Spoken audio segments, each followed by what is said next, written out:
कहने से पहले मैं आप सबकी ओर से भी, अपनी ओर से भी इस महानायक के श्री चरणों में अपना नमन पेश करता हूँ, क्योंकि यही वो शख्सियत है जिसने यहाँ खड़े होने की हिम्मत की है। ये जुबान जो चल रही है, ये सूट बूट, ये टाई, ये गाड़ी, ये घोड़ा, ये बंगला, ये पेन, ये किताब, ये कापी, ये कलम, ये किसकी देन है? ये शख्स की देन है। ऐसे ही जितने भी हमारे महापुरुष जो आज हमारे बीच में नहीं हैं, वो हमारे अंदर हैं और उन्हीं की ताकत की वजह से, उन्हीं की वजह से हम आप यहाँ सब बैठे हुए हैं। मेरा मानना है अगर ये नहीं होते तो हम नहीं होते, और अगर आज हम नहीं होते तो आज ये भी नहीं होते। क्यों? आज इनका अगर कोई नाम लेने वाला है इनकी अनुपस्थिति में तो ये समाज है। अगर ये समाज नहीं होता तो लोग इनको याद नहीं करते। जो लोग इनको याद कर रहे हैं हमारे अलावा, उनकी एक मजबूरी है। अगर मजबूरी नहीं होती तो पहले क्यों नहीं याद किया? हमने उनको इतना मजबूर कर दिया है, इस तस्वीर ने इतना मजबूर कर दिया है, उस संविधान ने इतना मजबूर कर दिया है कि न चाहते हुए इनके चरणों में सर झुका करके उनको नमन करना पड़ता है। आज जो हालत हमारी हो रही है, मैं कहना चाहता हूं कि वतन की जो हालत बताने लगेंगे तो पत्थर भी आंसू बहाने लगेंगे। इंसानियत कहीं भीड़ में खो गई है, उसे ढूंढने में जमाने लगेंगे, उसे ढूंढने में जमाने लगेंगे। ये जो शोषण होता है वो एक चुनिंदा लोगों का होता है, एक चुने हुए समाज का होता है, एक चुने हुए वर्ग का होता है। ये तो दिल्ली में बैठे हो, इस देश में हमारे समाज में न जाने ऐसी कितनी रितु सिंह हैं, लेकिन उनका नाम हम नहीं जान पाते हैं।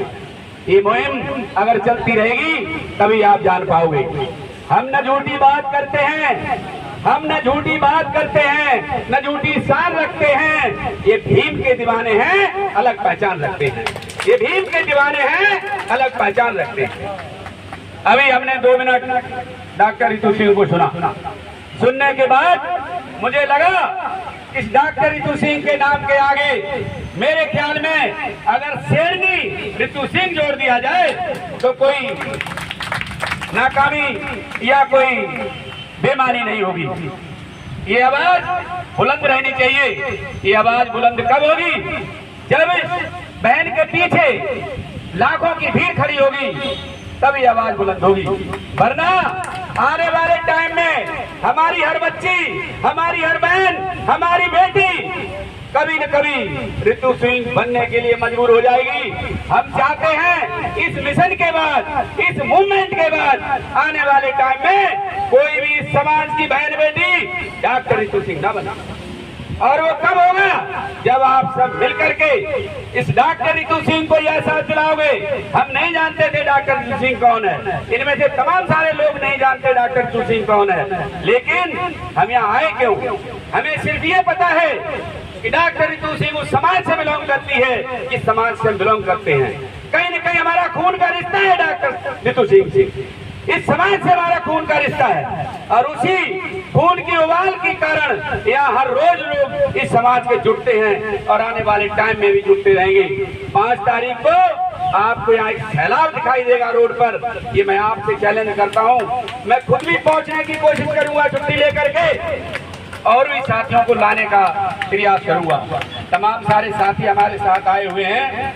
मैं एक बात कहता हूं कि उसूलों पर जो आ जाए तो टकराना जरूरी है। अगर जिंदा हो तो जिंदा नजर आना जरूरी है।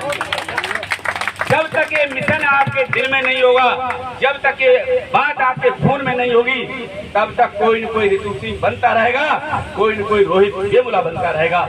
और अगर इससे छुटकारा पाना है तो आपको बता देना है कि हम जिंदा हैं, रितु सिंह अकेली नहीं है। रोहित वेमुला का तो जो हुआ सो हुआ, आगे कोई रोहित वेमुला नहीं बनेगा। और ये कब नहीं बनेगा? जब ये समाज एकजुट होकर के खड़ा होगा। कहते हैं ये बंदी मुट्ठी लाठी और खुल जाए तो खाक। ये हाथ बहुत मजबूत है, ये हाथ बहुत कमजोर है। अगर ये ऐसे हो जाए तो मुक्के में बदल जाता है, तब इसकी ताकत कई गुना बढ़ जाती है। ये उंगलियां जब ऐसे होती हैं, हर उंगली इतनी कमजोर होती है, इसे कोई भी पकड़ के तोड़ देगा। लेकिन अगर ये ऐसे हो जाए तो शायद जिसके गाल पर ये मुक्का पड़ जाएगा, ये दांत निकल के बाहर आ जाएगा। आपको इस मुक्के की तरह एकजुट होकर रहना है। जो आदमी आपके सामने आए, उसके सामने आपने नहीं झुकना है, उसको झुकाना है। ये कब होगा? हम बड़ी बड़ी बातें करते हैं। मेरा एक मानना है, ये जो बाबा साहब ने 3 शब्द कहे थे, हमारी पीढ़ियां संघर्ष करती रही, हम आज भी संघर्ष कर रहे हैं। अगर ऐसा ही रहा जैसा आज है, तो आने वाले कल में ही हमारी पीढ़ियां संघर्ष करेंगी। कारण कहा था कि शिक्षित बनो, बड़ी संख्या में हम शिक्षित बन गए। फिर कहा संघर्ष करो, संघर्ष कल भी कर रहे थे, संघर्ष आज भी कर रहे हैं।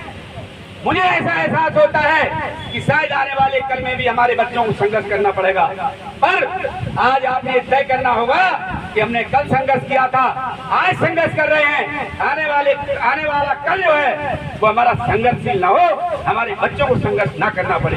ये तभी होगा जब आप पूरे पुरजोर से लड़ाई लड़ेंगे, तब ये संघर्ष बंद होगा। तीसरी बात, शिक्षित बनो, संघर्ष करो, संगठित रहो। हमारी परेशानी क्या है, हमारी समस्या क्या है? हम 65 साल बाद भी इस हालत में जी रहे हैं। जिस लड़की ने पीएचडी कर ली, उसको आज ये दिन देखना पड़ता है। हमारे जो पुरखे अनपढ़ थे, उनका शोषण होता रहा। मजदूरी करने जाते थे, शाम को पैसे मांगते थे तो गालियां मिलती थी। अगर आज भी वही दौर, वही दिन देखना पड़े, तो इससे ज्यादा पीड़ा और चिंता की बात नहीं है। क्योंकि जो हमने एमए, पीएचडी, एलएलबी, एमलिब, बीलिब, पता नहीं क्या क्या कर लिया, IAS, PCS, doctor, master, engineer, पता नहीं क्या क्या बन गए। ये शोषण क्यों हो रहा है? ये दिन क्यों देखना पड़ रहा है? ये समाज के 133 का व्यक्ति हमारे लोग पार्लियामेंट में चले गए। वो पार्लियामेंट में जब चले गए, उनके रगों में बहता हुआ खून पानी हो गया है, उनका उबाल मर गया है, वो जिंदा लाश है। वो वहां जाकर के चिलम भरनी पार्टियों की शुरू कर देते हैं। अरे नालायकों, तुम्हें तो कुत्ते को इलेक्शन लड़ा देते, तुम्हें इलेक्शन नहीं लड़ाते, तुम्हें कोई नहीं पूछता।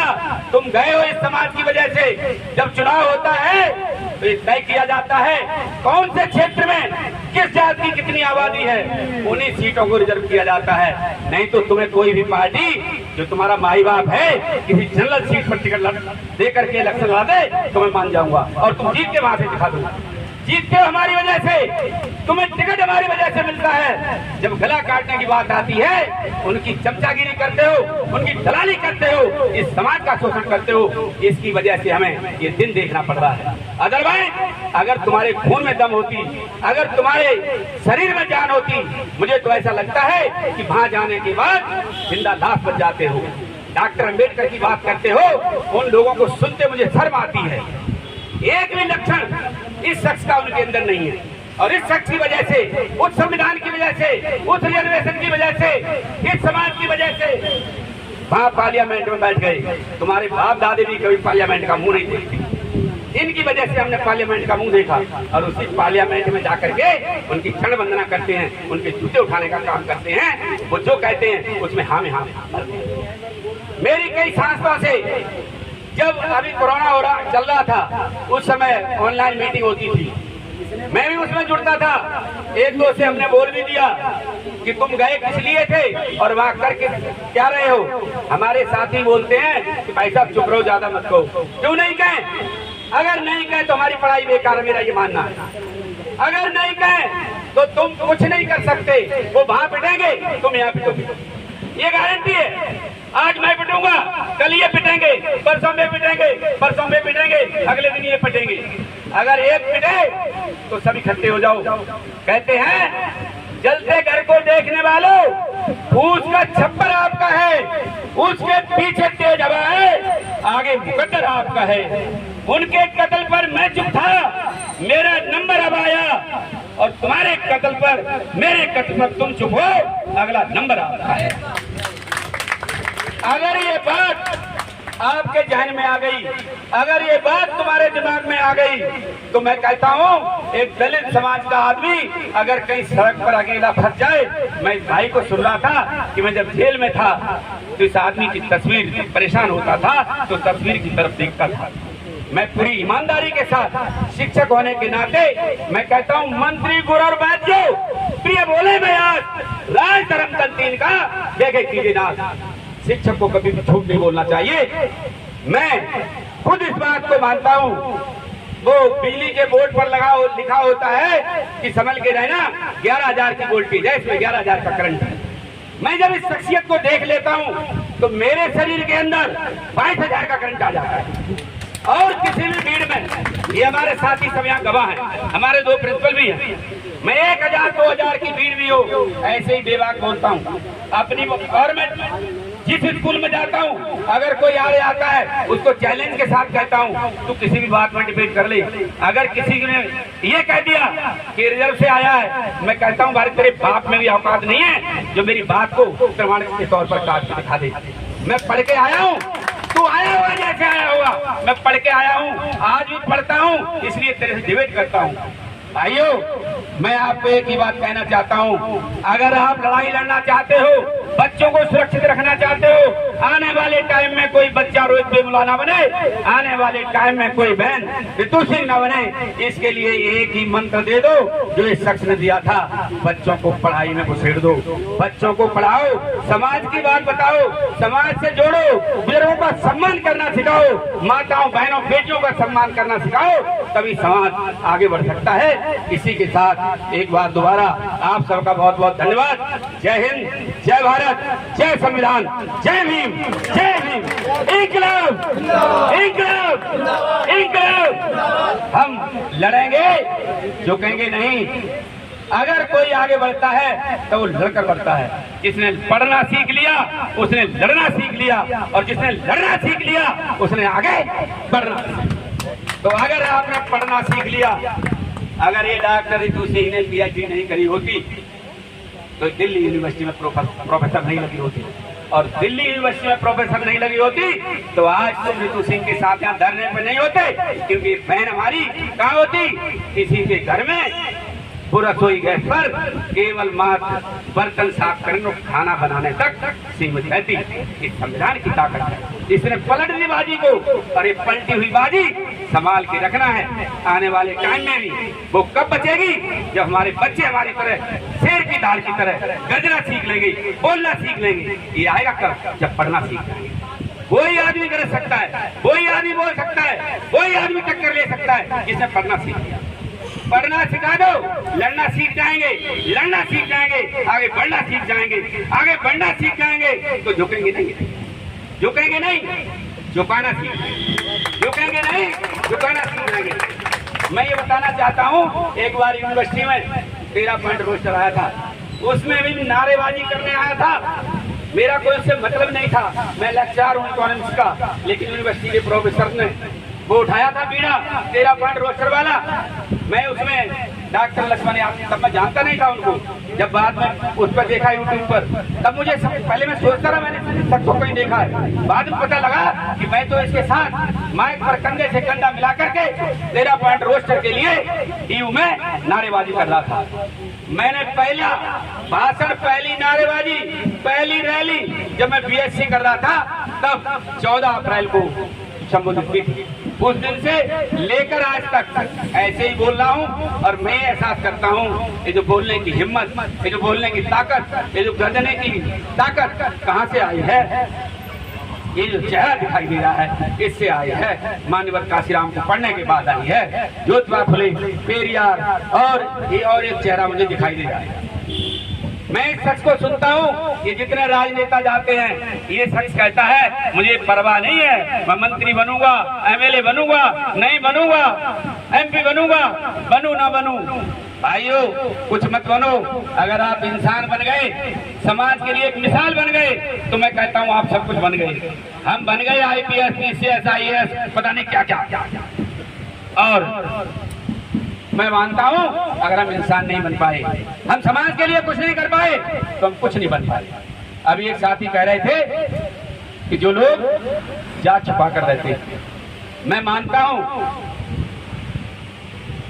कोई यूं ही बेवफा नहीं होता, उनकी भी कुछ मजबूरियां रही होंगी। कोई यूं ही बेवफा नहीं होता, कुछ तो मजबूरियां रही होंगी। आपने ये बड़ी आसानी से कह दिया, न जाने वो शख्स ये चोरी क्यों कर रहा है, ये कोई बता सकता है। कई बार ऐसी परिस्थितियां आ जाती है, अगर कोई आपको गुंडा घेर ले और ये जानकर घेरे कि फला आदमी है, वहां झूठ बोल दो। अगर तुमने सच बता दिया तो मारे जाओगे। वहां से निकलने के लिए झूठ बोलना बहुत जरूरी है।